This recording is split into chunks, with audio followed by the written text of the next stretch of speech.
Hello, I'm Dr. Thomas Maples, and welcome back to A Sacred Journey. In today's episode, we're going to explore part 2 on self esteem. How can we create a little positive meaning through lived action? In our last episode, we explored a fictional case analysis of our protagonist, who was undergoing a little bit of a self-esteem issue, trying to find out who she was, what was the meaning of life, and what was the meaning of the morning ritual of looking into the mirror, and finding out who was looking back. We also examined a quote from Helen Keller, who reminded us to keep your face to the sunshine, and you cannot see a shadow. Now, diving into the concept of self-esteem is no easy task for a psychotherapist to undertake. That is because, like most psychological constructs, the ability to build self-esteem is reliant upon one's mastery of the environment as an external force, but also it is based upon one's mastery of the internal environment that allows one to face constructs such as fear, anxiety, sadness, or areas of self-doubt that may hold one back to engage in behaviors that allow them to move towards and manifest their dreams. So how can we keep our face to the sun and build a little self-esteem in the process? How can we build this often elusive construct and the competent feelings that integrate with the state of being in our everyday life? Self-esteem comes from a guiding light that we create through the identification of a dream, our ability to chart its course, aspire towards its destination, and set out to realize the intent of that dream. Low self-esteem comes from a person's willingness to turn their back on their guiding light or the nature of one's aspirations. As Helen Keller says, let us keep our face to the sun. But what is the sun? The sun in this case, from a psychological perspective, can be seen as archetypal. It not only gives light, the sun provides life. While this definition is symbolic, just as a tree grows towards the sun, we too must grow towards that life-giving force. Now you may ask, what does a tree and a human being have in common as it relates to the development of the self-esteem? A tree grows into its being naturally based upon the water and the sun it's given. How can this possibly equate to the developmental journey human beings undertake to realize their self and personal potential? When we look at it from a construct such as the sun, or an archetypal force that we grow towards, we begin to realize that there is an aspect of aspiration that the soul undertakes to realize its spirit, that true form that it aspires to become. This idea is especially relative to the dreams we may aspire towards. Because while fears may arise during our process of aspiring towards the life-giving force of a dream, by facing one's fear associated with that process, we can create the underpinnings by which we overcome obstacles, the foundation from which self-esteem arises. Just as the concentric rings of a tree show years of drought and years of abundance, as long as that tree lives and it aspires towards its life-giving force, it will show and build upon itself a record of that which it has undertaken, that which it is in the present, moving towards that life-giving force. Now, a tree may not dream, but humans do. And that dream can equate to the life-giving force that the archetypal sun in this instance may represent. Now let us end with a practical self-esteem exercise. Let us begin a process of exploring a personal aspiration, a dream, or a goal, if you will.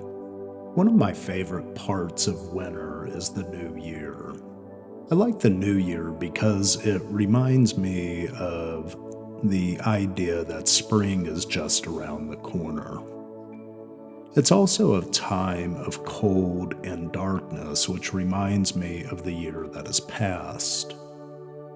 In Roman times, the god Janus was present. His image reminds us that on one side looks towards the past. Maybe that's the idea that we're ready to give up that which does not work. The other side of the image of the two-faced god peers towards the future, maybe representing aspirations for newness and dreams to come. Whether you set goals, dreams, aspirations, or resolutions, and I hope you did, the focus should be to name one thing you need to leave behind in the prior year, and name one thing you need to adopt for the year to come. While this may be similar to a resolution, it does not need to be an exercise of despair.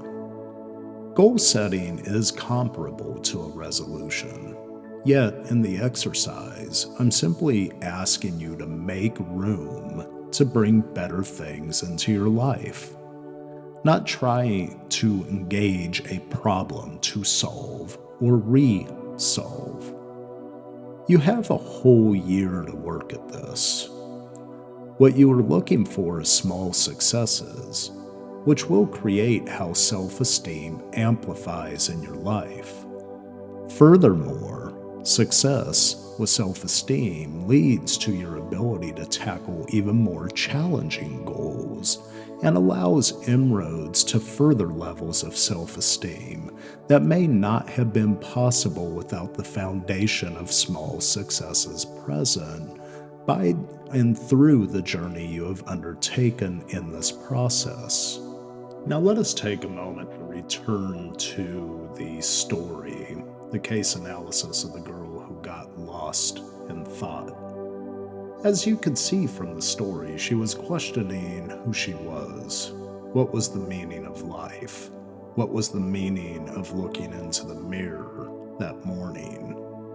She was in a state of restlessness, a state of emotional overwhelm, if you will, that eventually created the means by which she was able to fall asleep and then welcome a new day. But was she asleep, or was she simply just unconscious, re-engaging her aspect for consciousness after the morning meditation of staring into the mirror?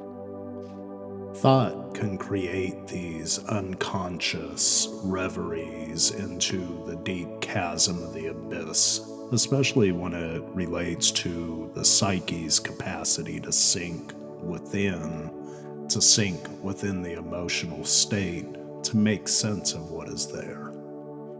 While the example in the case study may have sounded dire, thought is the nature of consciousness itself, and we must learn to steer the ship of consciousness in a direction constructive for us to manifest our dreams.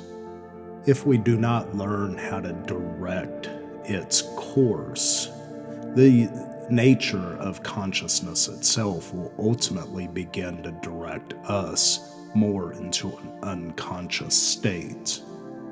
Now, obstacles will arise as we learn to work with consciousness. That is the nature of life. But through learning to problem solve and work yourself through these obstacles, we ultimately can create the means for self-esteem to manifest.